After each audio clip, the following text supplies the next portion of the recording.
we see the impact of Liberal policy on multiple different levels as it's hitting youth unemployment.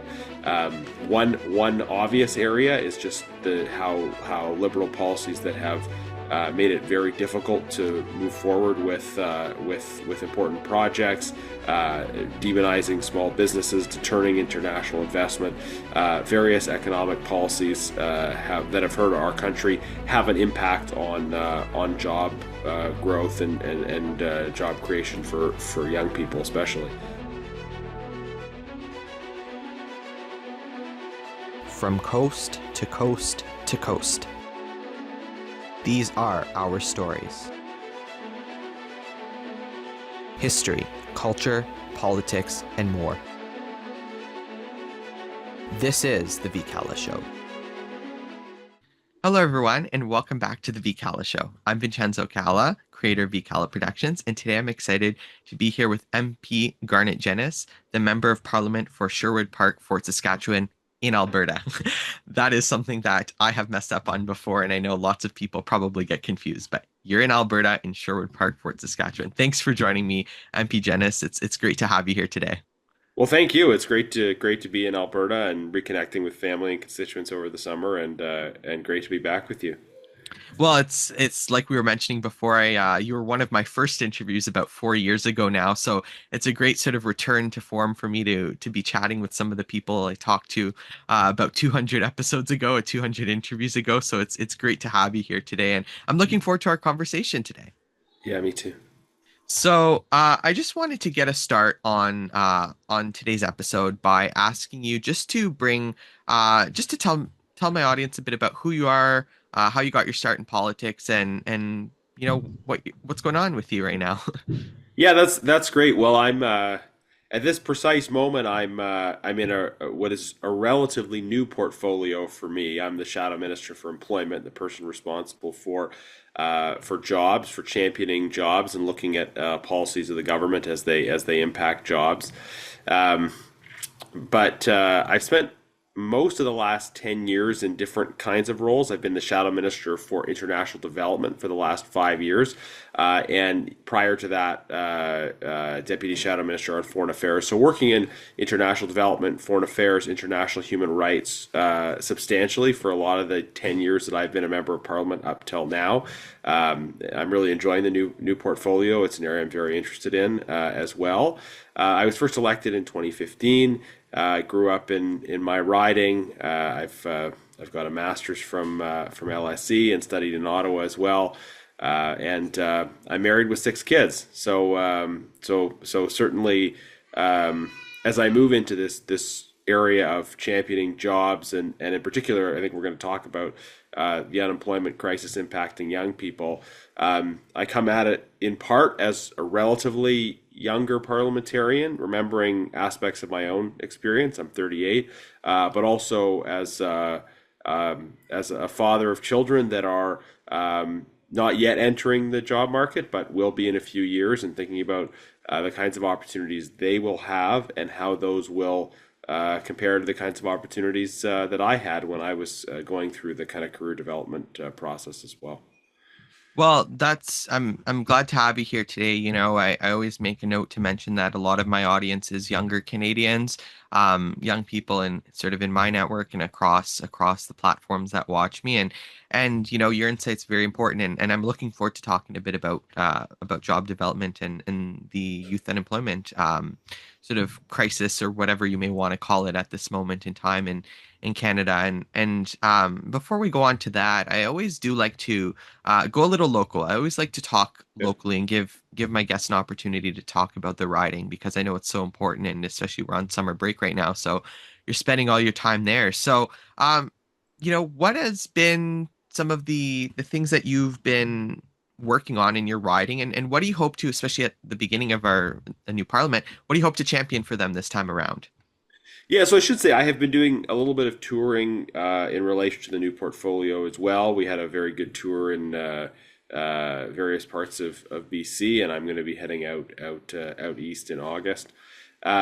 but yeah, it's great to be able to spend more time in my constituency, Sherwood Park, Fort Saskatchewan, just east of Edmonton. And a good way of kind of introducing it to people is just the presence of the industrial heartland here. From an national economic perspective, the industrial heartland is really important. If you think of the energy sector as kind of in Alberta, kind of three legs of a stool. You've got a lot of the kind of head offices, corporate leadership, headquartered in Calgary. Of course, there's various places where the extraction happens, most notably around Fort McMurray, but I mean other places as well. In the industrial heartland, we do a lot of the value added processing. So, people don't always think about this, but the products of our energy sector, they don't just include gas that you drive your car with or home heating fuel, but they also include all kinds of different plastic products that are manufactured from petroleum. I mean. My favorite example, because all the other parties use it, is election signs. Uh, Election signs, if you're using the chloroplast. So yeah, a lot of value added processing, upgrading happens in my constituency, and we're also just a great kind of family community, proximate to Edmonton.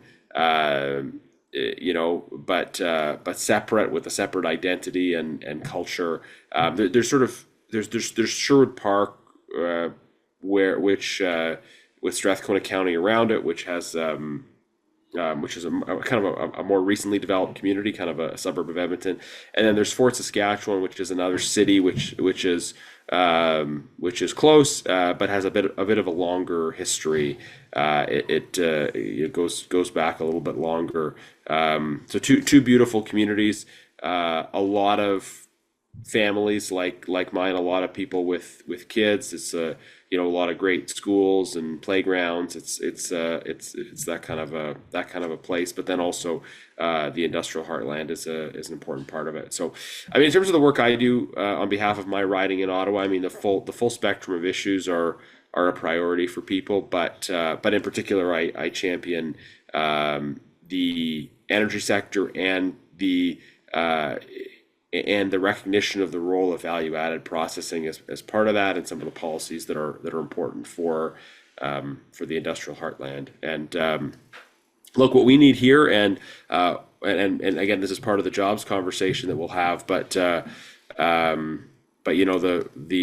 incredible opportunities in the skilled trades are increasingly evident in my constituency and across the country.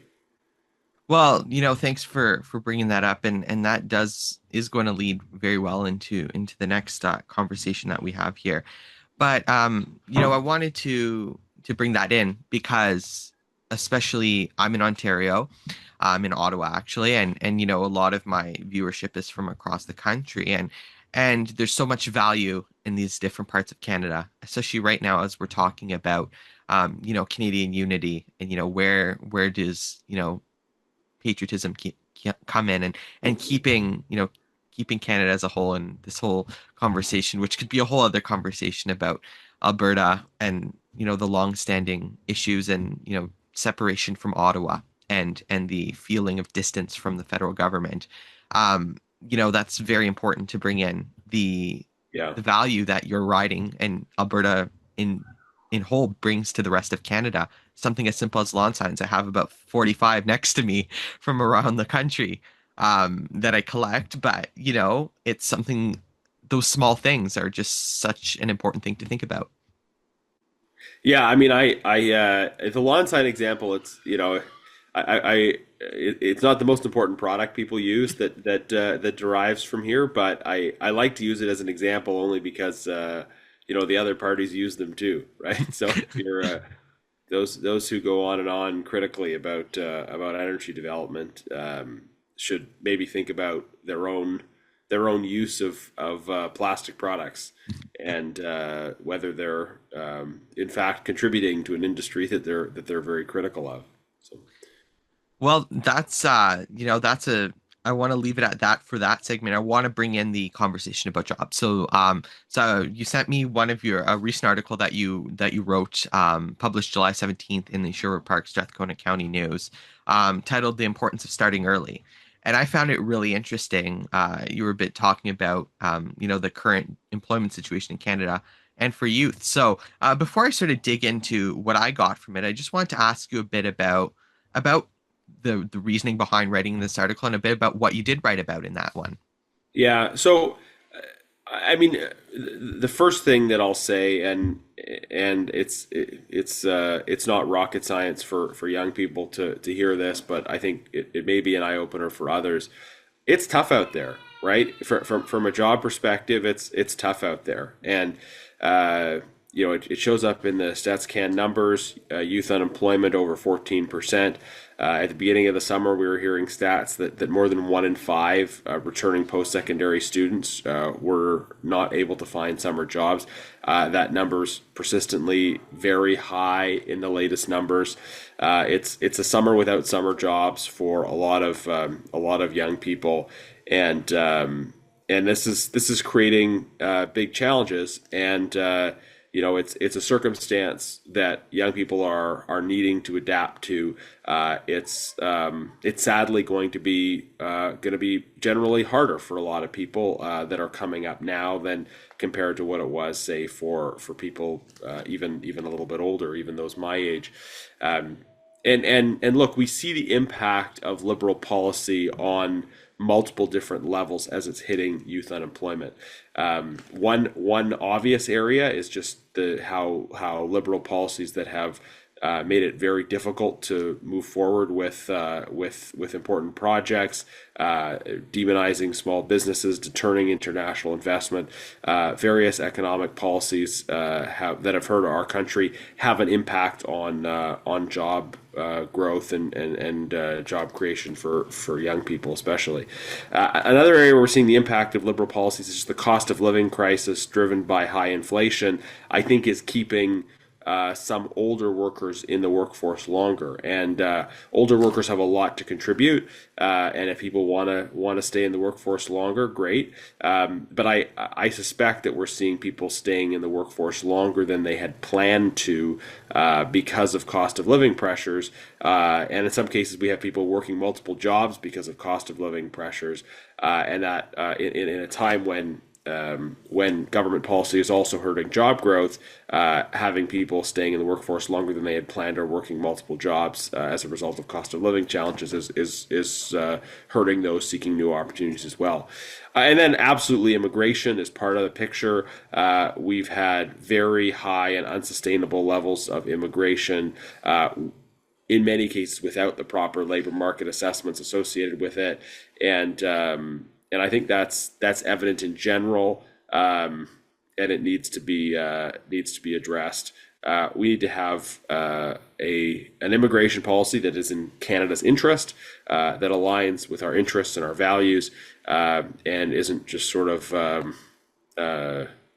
unplanned and chaotic. And so that's been a big issue, and that's had an impact on jobs as well. So you see these sort of multiple areas of liberal policy that are impacting young people. But the tone of that column you referenced is it's not just talking about the policy issues, but it's also trying to offer some advice to young people about how to succeed in this new environment. And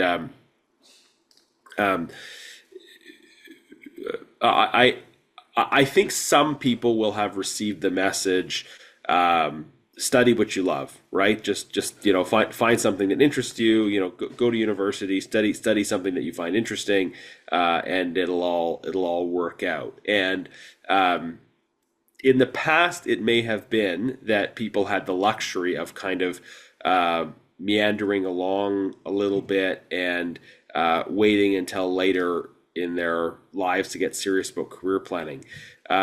With this tough economy, my advice now, especially very much, is that young people will be in a better position if they start to do relatively serious career planning early on. That if you're able as a teenager to say, okay, realistically, what are the skills that the labor market is demanding right now, try to find alignment between those skills and areas of your own interest. I mean, I don't think it makes sense to pursue a field that you hate just because there's a lucrative opportunity there. But try to find, but nor does it make sense to pursue something that you find interesting where there's no job opportunities there. So try to find that overlapping space between something you find interesting and something that the labor market is looking for. Try to find that overlapping space as early as possible in your life. Get serious about thinking about the career you want to have when you're 15 or 16. Then when you're in high school, you can start looking at internships, co-op opportunities, volunteer opportunities that deepen your awareness of and connection with the field you're interested in. One consequence of that might be you decide what you don't want to do, right? Like if someone says, "Oh, I think I'd love to go into politics," and then if you spend some time around a campaign and you just hate it, well, you probably shouldn't go into politics, right? Hopefully that doesn't happen to too many people. But just, I mean, in a lot of fields, maybe you're interested in it, you check it out, and you decide, not for me, right? But that's a good process either way to start early. So you're getting information about, what works for me and what am I good at and how do those things align with the needs of the labor market. And then right out of high school, try to pursue the kinds of post-secondary education that's going to align with the skills the labor market needs, getting you the skills the labor market needs, so that you can pursue that career. And I think that the point about starting early applies across the board, right? If you're going to be a teacher, a doctor, a lawyer, if you're going to be a tradesperson, whatever field you're going to do, acquiring skills early is really valuable. Part of the reason is because all of us face kind of an upward sloping responsibility curve in our lives, right? So at a certain age you get married. I mean, not everybody does, but many people. And at a certain age you start to have children, and maybe at a certain age your parents are aging, and there's some obligations and responsibilities associated with that. And at a certain age you want to buy a house, and so this kind of slope of responsibilities that a lot of people want to get on, it means that it's easier to acquire those career skills early, and then to be able to acquire the skills early, start working, saving money. So the example I use is talking about people going into the trades, right? For a lot of people, based on some of the conversations I've had, they don't actually see those great trades opportunities until they're a little bit older. So maybe they study something else in post-secondary, they work odd jobs, they're not super directed, and then in their 20s, they mid-20s, they see these opportunities, and hey, that's great, go for it. But if you do it at that stage, maybe you already have more personal familial opportunities, and you're juggling more things, and it's a bit harder. Whereas if you do that research when you're a teenager, you go straight into it out of high school. Like you can go straight into getting trade certification right out of high school. You can start making money right away. You can and you can be all set, by your early 20s and doing very well. So there are. On the one hand, yes, I want to point out that there are a lot of great opportunities in the trades that young people should be aware of, because we have a shortage of skilled workers. But the other side to it is, whether it's trades or university or something else, like doing that research early, starting early, means that you're going to be ahead of the game, and you're able to acquire qualifications and get that initial step into the job market before you have too many responsibilities in your life that make it more difficult. You can always change careers. Look, I'm not saying you've got to like a job isn't like a marriage, right? Like you're not making a firm commitment to this path. But even if you change your career, you're better off acquiring concrete skills. Like in these, I've had conversations with people who, yeah, they took a completely different career turn in their late 20s and early 30s. But if they were going back to school, but had a good qualification that they could use to work during the summer, during the kind of in the in between time, they were a lot better off than those who were doing the same thing in their late 20s, early 30s, and didn't have anything to fall back on. Well, and that's really interesting. And there's a few points in there that you brought up that I found interesting and I think really important. You're talking a bit about the importance of, thinking ahead and figuring things out when you're a Yeah. teenager. And I'm 21, so I'm in university. I'm going to my fourth year, but this is something that I experienced very recently. And there's the idea that the career planning, there's so much that is talked about of, oh, 16 years old is way too early to know what you want to do with your life. But at the same time, there's the people that are taking, oh, well, I'm going to take the science courses and the math courses and all this just in case I decide to go into some field. So I don't think that career planning is too early. I think it's the tone and the nature of things, because a lot of the time we're sort of told, oh, you want to be ready just in case you want to go into a science field. Well, you got to take this, this, and this, and this. But at the same time, those same opportunities aren't encouraged of, oh, well, you should go try the trades. And I think that is changing. But I think what is interesting in your article that you brought up was around the notion around why it's so important. You say 10 to 15 years ago, there probably was more margin for Canadian young people to head towards their late 20s without a clear career plan. Today, particularly because of the much higher housing costs and fewer job opportunities, young people tell me that margin has narrowed. So I think that sort of stuck out to me. There was a few other things that did stick out to me as well. But and tying into that, you say fixing the underlying economic situation facing young people is something that we as political leaders need to take on urgently. So those are the 2 points that really stuck out to me. So, at the federal level, especially, you're in opposition and there's no federal minister of labor, and the situation is really, really, as much as things should be evolving, there are limits to it. So what are you on the opposition benches working in the jobs portfolio? What do you think can be done to sort of encourage this very good advice and sort of bring it in and create a national conversation around it?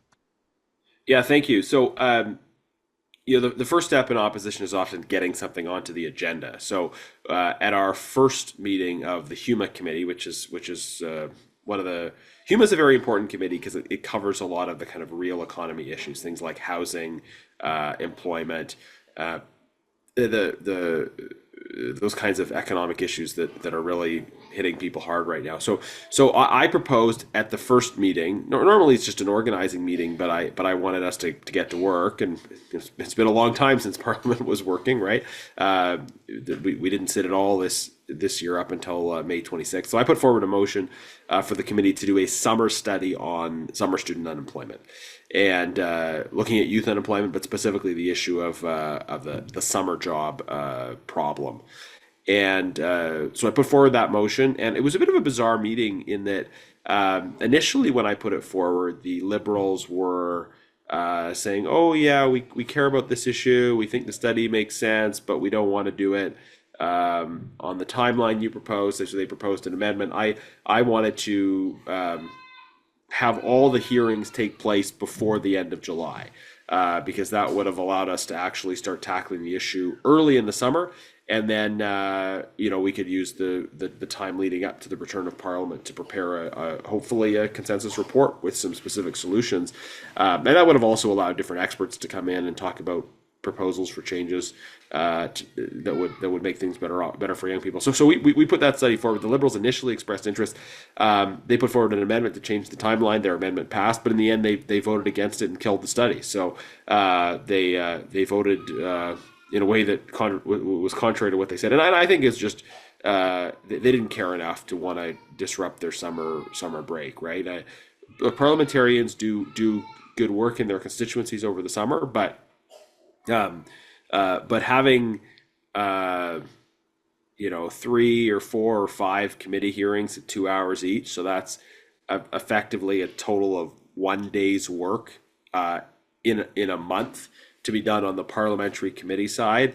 I think was very doable and was necessary. So it's so part of this at the opposition level is trying to put the issue on the agenda, and I think unfortunately coming up against a liberal government that's not that interested in talking about it, or more interested in prioritizing their own things. Um, so we'll be revisiting that, looking for ways to get this back on the agenda.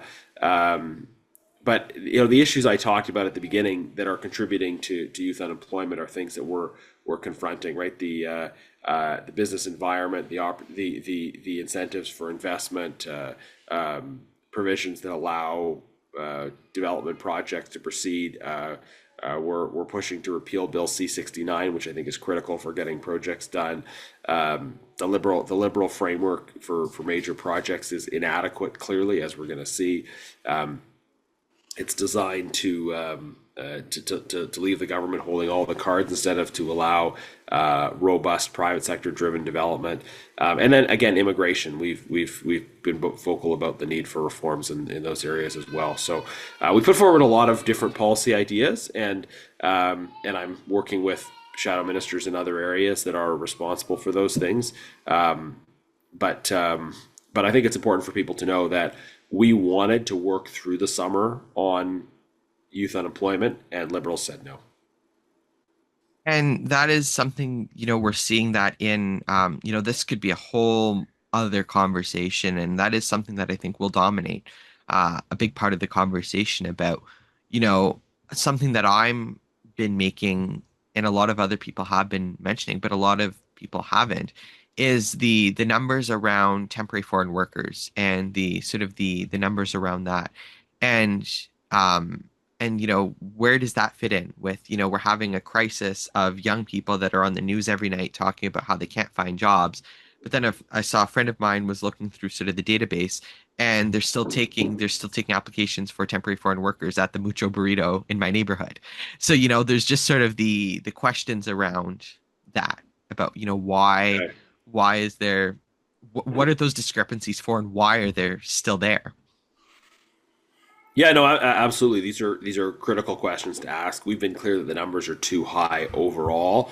Um, the so um, there are different programs for temporary immigration, and I think it's good for people to think about kind of um, the different programs that exist and some different problems that exist in all of them, and the fact that there are numbers too high overall. So for the temporary foreign worker program, there is supposed to be a process of labor market assessment that precedes that worker coming. I think there have been a lot of problems with that. There's there are The government has a responsibility to ensure that that labor market assessment is actually being done properly. That people that are abusing the system, not doing that assessment properly, are held accountable. Um, and so there's and there is evidence. We've raised this at the immigration committee, other places of instances of LMIA fraud.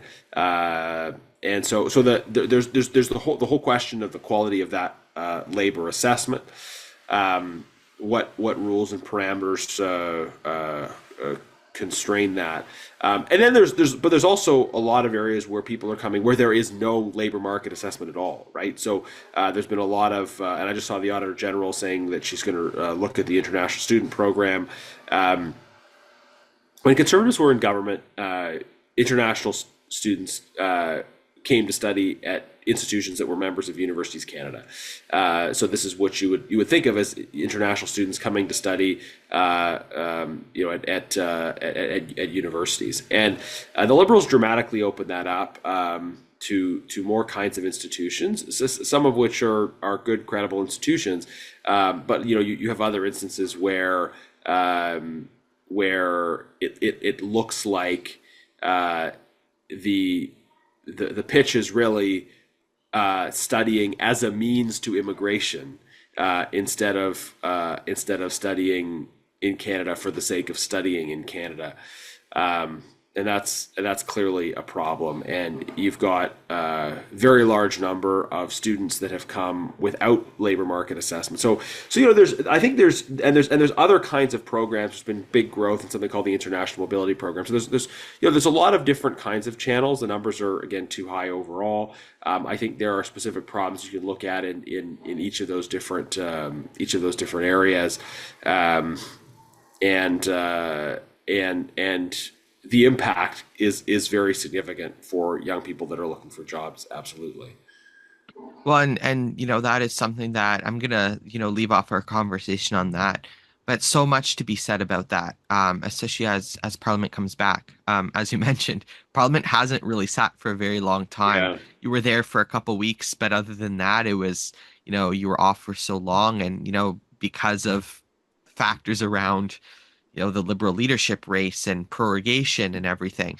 So I'm very interested to see what happens. I know you're very excited to go back, and as you mentioned, the Conservatives wanted to sit through the summer, and there's Yeah, so many absolutely. problems that need to be talked about. So Yeah. that's Hey, can I definitely just some. sorry, I Yeah, know you're gonna wrap up. absolutely, Can I just add in one absolutely. thing just on the issue of kind of immigration and jobs and training to kind of tie a few things together. I found talking to employers there are certain areas where it's hard for them, and I think like look there's some bad actors in the system, but there's some people who legitimately they are trying to get the the Canadian worker with the skills in the geography who can do the job. And even while there's unemployment, they have a hard time. And so immigration has been kind of the backup. And I understand the frustration. The question I'm asking though is like, how can we do a better job of connecting young people with information and opportunities for good jobs that up until now we've been just reliant on international labor for. So there's and that might involve getting different kinds of skills. That might involve moving, and what can employers and prospective applicants do to kind of make that work. But I think we want to see Canadians acquiring the skills that are going to lead to success in this job market, and that it's not a flip a switch thing all of a sudden. But I know that when Conservatives were in government, we put a big emphasis on parity of esteem, right? Saying that all if you're working hard and you're providing for your family, that's a good job, right? We shouldn't be esteeming certain kinds of careers over others because of some abstract theoretical idea of what a good job is or isn't. We want to encourage people to Canadians to be able to see the opportunities in a broad range of sectors involving a broad range of skills where there is demand from the labor market, and to grab those. And I think that's going to be important for young people seizing opportunities, and for employers who in certain areas have been too reliant on international labor. And I think now the steps can be taken by a lot of different people to say, how do we connect Canadians with those opportunities? Well, and that is absolutely something that I'm looking forward to seeing how that happens and how it goes. I am of the age I'm of the age myself, my colleagues, my friends were of the age that this is something we are thinking about. And there's this whole range of factors. Like a couple weeks ago, I had Scott Aitchison on. We're talking about, the importance of housing and how we're nervous about the housing market. And that all ties in to what you were saying about, what are the jobs that are going to be available for us? What is the market going to look like with new levels of immigration? Yeah. There's all these factors that they all tie together, Yes. that this is so much more to be said.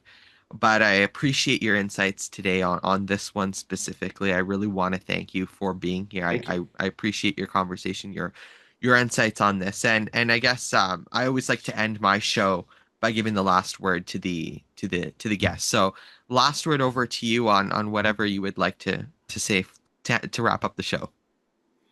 Yeah, well, thank you for a great conversation, and I appreciate being able to speak to your audience. And look, you're a great example of the value of starting early, right? If you've got an interest in politics and communications, you don't have to just say, well, this is something I'd love to do in the future, right? If it's something you'd love to do in the future, maybe it's something you can start doing right now.